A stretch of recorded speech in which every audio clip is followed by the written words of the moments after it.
అందరికీ జై భీమ్. నేను మీ జయచంద్ర ఇల్లూరి. క్రైస్తవ మతాల చర్చీల మీద కూటమి సర్కార్ ఈ మధ్య కాలంలో ఒక జీవోను విడుదల చేసింది.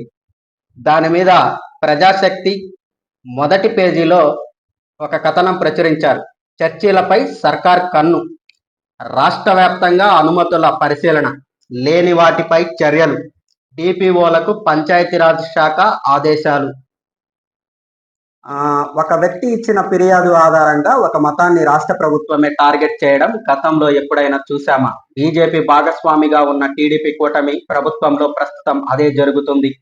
అది కూడా బీజేపీతో సన్నిహిత సంబంధాలున్న డిప్యూటీ ముఖ్యమంత్రి పవన్ కళ్యాణ్ చూస్తున్న శాఖలో కావడం కలకలం రేపుతుంది. ఒక దరఖాస్తు ప్రాతిపాదికగా రాష్ట్ర వ్యాప్తంగా ఉన్న చర్చిలపై ప్రభుత్వం డేగ కన్నేసింది. ఎన్ని చర్చిల నిర్మాణాలకు అనుమతులు ఉన్నాయి, ఎన్నింటికి లేవు అన్న వివరాలను సేకరిస్తుంది. అనుమతులు లేకుండా నిర్మాణమైన చర్చిలపై చర్యలకు సిద్ధమవుతుంది. ఈ మేరకు పంచాయతీరాజ్ శాఖ గుట్టు చప్పుడు కాకుండా ఆదేశాలు జారీ చేసింది. జనసేన అధ్యక్షుడు, రాష్ట్ర ఉప ముఖ్యమంత్రి పవన్ కళ్యాణ్ పంచాయతీరాజ్ శాఖను చూస్తున్న సంగతి తెలిసిందే. ఇంత కీలకమైన ఉత్తర్వులు ఆయనకు తెలియకుండా జారీ కావన్న అభిప్రాయం వ్యక్తమవుతుంది. ఈ నేపథ్యంలో ఉత్తర్వులు క్షేత్రస్థాయిలో చర్చనీయాంశంగా మారాయి. ప్రజాశక్తి సేకరించిన సమాచారం ప్రకారం ఫిబ్రవరి 10వ తేదీన 271216 నెంబర్తో ఈ మేరకు పంచాయతీరాజ్ గ్రామీణాభివృద్ధి శాఖ కమిషనర్ కార్యాలయం నుంచి మెమో జారీ అయింది. PR&RD కమిషనర్ పంచాయతీలు OSD పేరిట ఈ మెమో రాష్ట్రంలోని అన్ని జిల్లాల పంచాయతీలకి మెమో పంపడం జరిగింది. కాబట్టి ఎప్పుడూ లేని విధంగా క్రైస్తవ మతాల చర్చీల మీద ఇటువంటి జీవోలు జారీ చేయడం ఎంతవరకు సమంజసం? అలాగే చర్చి నిర్మాణాలు అనేటువంటివి నాకు తెలిసిన వాస్తవాల ప్రకారం మిషనరీ సంస్థల పేర్ల మీద కానీ, ఆ స్థలాలలో కానీ ఒక వ్యక్తికి సంబంధించి ఆ వ్యక్తి పేరు మీద చర్చి నిర్మాణాలు చేసుకోవడం జరుగుతూ ఉంది. కొంతమంది అవగాహన కలిగినటువంటి వ్యక్తులు నిర్మాణాలకి సంబంధించినటువంటి ఆదేశాలు కలెక్టరేట్ నుంచి తెచ్చుకోవడం జరుగుతుంది. ఆ నిర్మాణాల మీద అవగాహన లేనటువంటి వ్యక్తులు తీసుకోకపోవడం జరుగుతుంది. అయితే రాష్ట్రంలో సమస్యలు ఏమీ లేవు, లేదా రాష్ట్ర ప్రభుత్వం ఆ సమస్యలన్నిటినీ పరిష్కారం చేయాలి అంటే కేవలం చర్చీలు మాత్రమే అడ్డు వస్తున్నాయి అనే విధంగా ఇటువంటి జీవోలు వదలడం ప్రభుత్వానికి, ఇటువంటి చర్యలు పాల్పడినటువంటి వ్యక్తులకి ఏమాత్రం కూడా మంచిది కాదు. ఎందుకు మంచిది కాదు అంటే రాష్ట్రంలో పసిపిల్లల మీద అత్యాచారాలు జరుగుతూ ఉన్నాయి, భూ ఆక్రమణలు వేల ఎకరాలలో జరుగుతూ ఉన్నాయి, అలాగే దోపిడీదారులు కబ్జాలు చేసుకొని దర్జాగా ఉంటున్నారు. ఇటువంటి అనేకమైనటువంటి సమస్యలు ఉన్నటువంటి రాష్ట్రంలో ఇవేవి సమస్యలు కావు. కేవలం ఒక సామాన్యుడు ఒక ఫిర్యాదు చేస్తే 26 జిల్లాలలో ఉన్నటువంటి కలెక్టర్లకి ఆగమేఘాల మీద ఒక వారం వ్యవధిలోనే ఈ మెమోలు జారీ చేయడం అనేటువంటిది ఎంతవరకు కరెక్ట్? ఈ రాజకీయ నాయకులు అధికారంలో లేనప్పుడు మీరు చర్చీలలోకి వచ్చి వాగ్దానాలు చేసినప్పుడు ఇటువంటి అంశాలు మీకు గుర్తుకు రావా? చర్చికి నిర్మాణాత్మకానికి ఆదేశాలు లేకుండా చర్చిలలోకి వచ్చి మీరు ప్రార్థనలు ఎట్లా చేయించుకుంటున్నారు? వారికి హామీలు చర్చిలలోనే ఎట్లా ఇస్తా ఉన్నారు?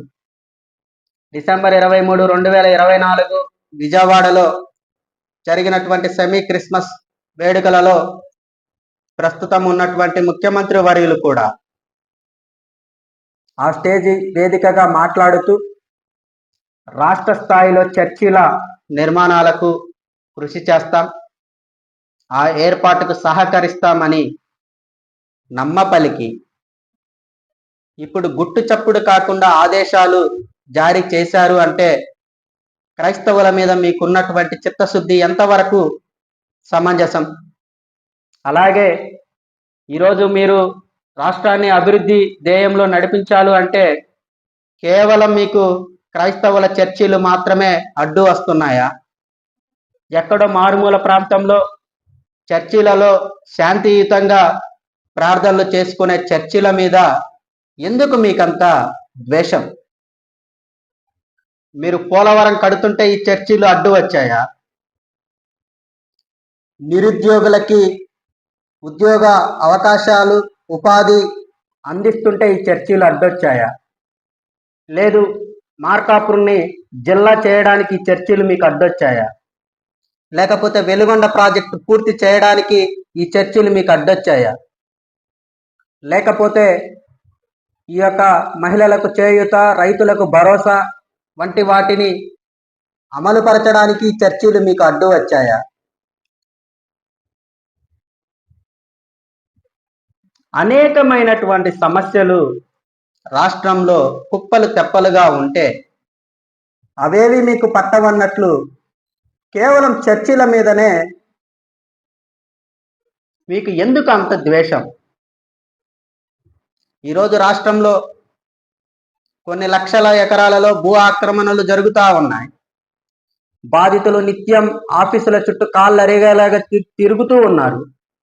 అయినప్పటికీ కూడా అవేవి సమస్యలు కావు అన్నట్లు కేవలం చర్చిలు మాత్రమే మీకు రాష్ట్ర అభివృద్ధికి ధ్యేయానికి అడ్డు వస్తున్నాయనే విధంగా గుట్టు చప్పుడు కాకుండా జీవోలు జారీ చేయడం, వాటిని అమలు పరుస్తారా లేదా అనేటువంటిది పక్కన పెడితే ఇటువంటి జీవోలు మీరు జారీ చేయడం వెనుక ఉన్నటువంటి కుట్రకు కారకులు ఎవరు?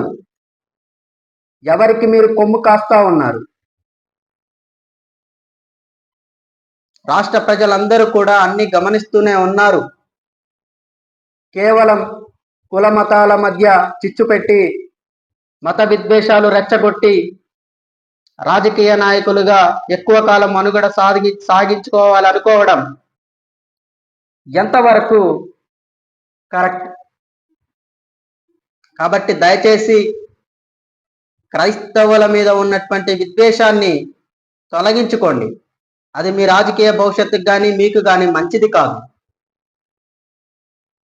ఎలక్షన్ల ముందు మీరు ఎందుకు చెప్పలేకపోతున్నారు క్రైస్తవులవి దళితుల ఓట్లు మాకు వద్దు అని?